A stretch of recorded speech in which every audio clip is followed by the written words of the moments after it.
Olá galera, bem-vindos a mais um vídeo de aula referente à nossa série de videoaulas onde eu estou abordando as técnicas de demonstração em matemática e nesta videoaula eu vou estar respondendo a essa pergunta aqui, que é uma proposição.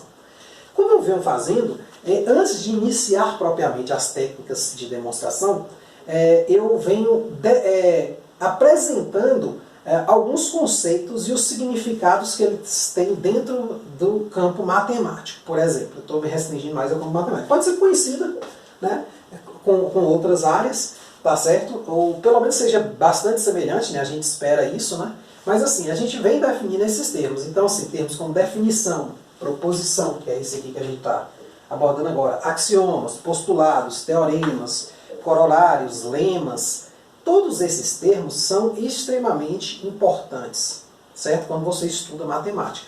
E não confundi-los, eu diria que é crucial, né? Para você não cair em problemas lógicos mesmo. Quando você estiver estudando uma coisa, tentando entender algum conceito matemático, alguma teoria, ou quando você estiver desenvolvendo mesmo, né?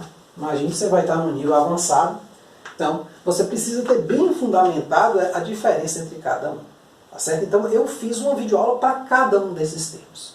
Então, eu espero que você assista essas videoaulas antes de ir para as técnicas, porque senão você vai com um certo vazio. Durante essa videoaula, estou dando exemplos, né, tentando,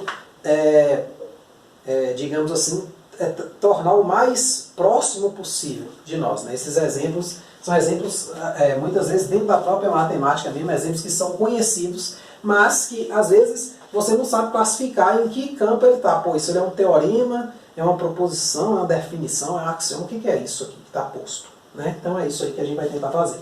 Então, para começar, o que é uma proposição? A definição que eu vou apresentar aqui é uma definição lógica, da lógica matemática, que é a seguinte: a proposição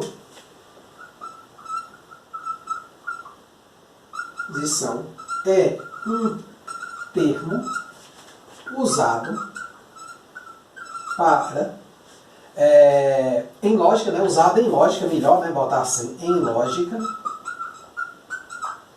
né, para descrever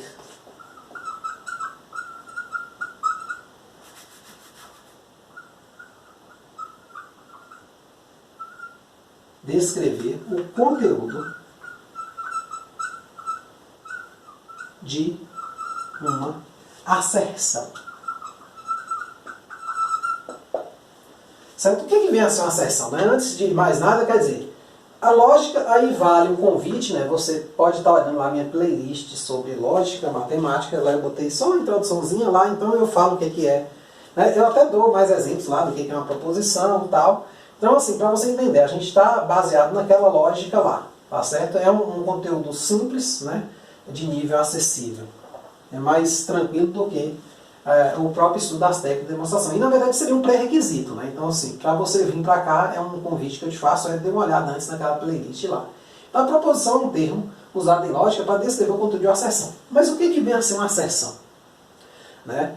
Das palavras que está nessa frase aqui, talvez essa seja a que talvez você não conheça. E é importante você conhecer bem ela. O que é uma asserção? É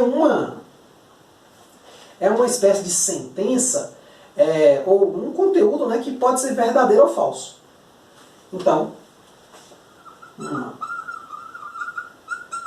asserção é um conteúdo que pode ser classificado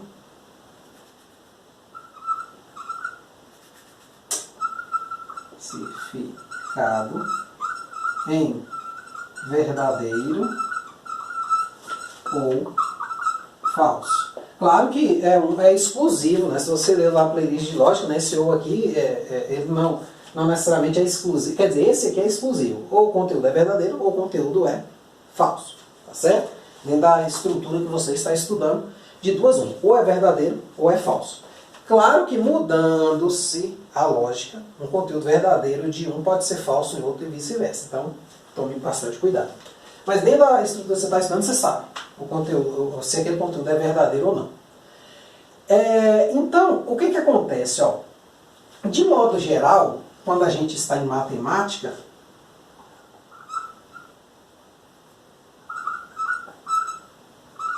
mática, a gente usa a seguinte notação. Usamos a notação, né? P implica que, tipo assim, P que, ou seja, que você pode ler assim, como P implica que, centralizado aqui, né? P implica que, ou se preferir, se P, vírgula, então que. Tá certo? Você vai ver algumas frases comuns, né?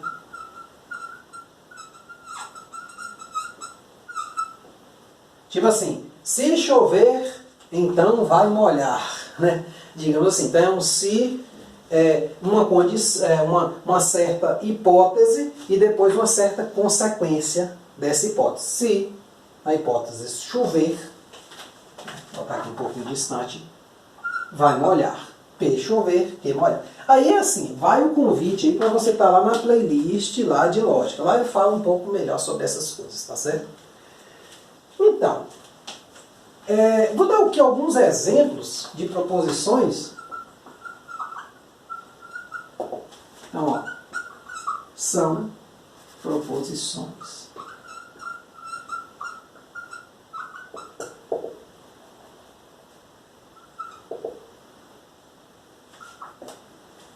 Uma primeira proposição que eu poderia colocar assim é, por exemplo, a neve é branca.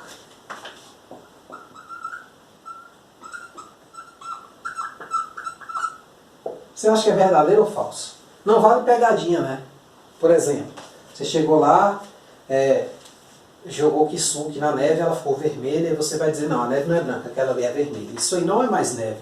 Por isso que é importante você entender bem como olhar as coisas. Quando eu falo a neve é branca, tem um bocado de coisa implícita nesta frase. Que é o seguinte, você tem que ter a noção do que é neve. Sei lá, você pode definir a neve ou tomar como postulado. A neve é proveniente do congelamento da água e depois trituramento desse gelo. Então você vai definir adequadamente, certo? Não vem aqui ao caso saber, particularmente o que eu entendo de neve é o que eu vejo mesmo. E a cor branca. Então eu tenho que pegar um objeto para você e falar, olha, tá vendo esse fundo dessa folha de papel aqui? Poxa, não tem, né? Ah, tá. Tá vendo aqui? Ele é branco, então isso é a cor branca. Então um objeto comparado com isso, que for muito perto disso aqui, ou for exatamente igual, ele é branco. Pronto, a gente define então a cor branca. Então, a partir daí, eu posso classificar esta sentença em que? Verdadeira. Tá certo?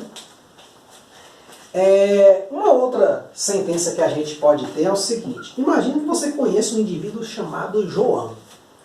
E você esteve com ele na sexta-feira. Você sabe onde ele estava o dia todo. Então, aí eu vou e faço uma afirmação para você. João não foi ao cinema na sexta-feira.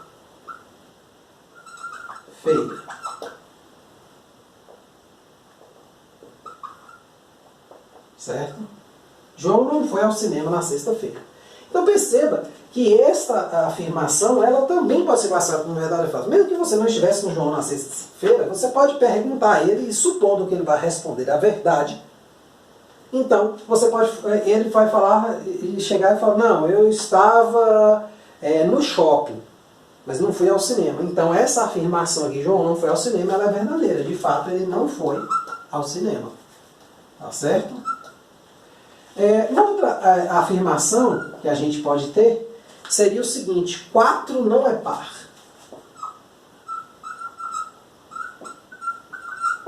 Essa afirmação é falsa. A gente vai tratar um pouco melhor sobre esse negócio de um número ser par, ser ímpar, mais adequadamente. Mas pelo conhecimento que você tem, claramente, falsa. O que não é uma proposição, né? Então, né? não é uma proposição. Ou não são proposições, né? Se eu der mais de um exemplo. Por exemplo, se eu colocar aqui, ó, x mais 2 igual a 4. Isso aqui é uma proposição? Note que depende. Aí esse é o problema. Ela pode ser verdadeira e pode ser falsa, quer dizer, não ao mesmo tempo, mas a depender de x. Então eu não posso classificar isso aqui como verdadeiro ou falso. Então isso aqui não pode ser classificado, ou seja, ela ser verdadeira depende de x. Note que aqui eu botei João, aqui eu botei a neve, aqui eu botei o 4 não é pai. Então eu fiz afirmações sobre indivíduos e objetos conhecidos. Aqui não. X mais 2 é 4. Quem é x? Não pode ser classificado. Por exemplo, eu botar assim, ó, fulano. Imagine que não tem ninguém chamado fulano, viu? Fulano é jogador de futebol.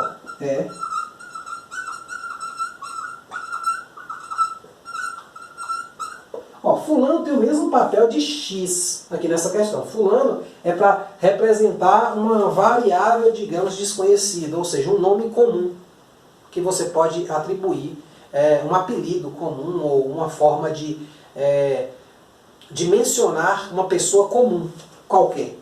Entendeu? Fulano, tal. Então, nesses casos, você também não pode classificar se é verdade ou falso. A não ser que você chega lá na lista lá de contratados do Flamengo e vê lá fulano. Você, rapaz, pior que tinha o nome. Mas nesse caso aí, suponha que ninguém se chama fulano. Tá certo? Então, isso aí não vem a ser uma proposição. Só uma observação que eu queria fazer é o seguinte. Cuidado com proposição no livro de matemática e proposição no livro de lógica mesmo. No livro de lógica, é exatamente o que eu falei. No livro de matemática, as proposições, elas vão se confundir um pouco com teoremas. Talvez elas não sejam tão importantes quanto o teorema. Mas uma proposição num livro de matemática, normalmente ela é verdadeira. Então você vai ter normalmente assim, na forma se então, né? Se P então que, onde tendo P você tem que. Né? Vai ter a implicação de fato. Né? Então você vai ter isso aí. Só uma observação que eu faço, porque às vezes você está lendo lá no livro e fala, poxa, o professor falou por proposição, podia ser falso, mas por toda proposição aqui do livro o cara demonstrou, todas as proposições são verdadeiras, então está errado. Não, é porque assim, existe aí o uso da palavra com significado restrito. Então proposição em matemática tem um significado, normalmente o quê? Ela vai ser verdadeira. É o que é padrão nos livros, tá certo? Então, eu espero que vocês tenham entendido mais ou menos as ideias que eu tentei passar aqui, né, durante a videoaula. Né? A gente vai estar seguindo com outras aí, falando de mais termos, tá certo? Então, eu espero que tenham gostado. Muito obrigado e até a próxima.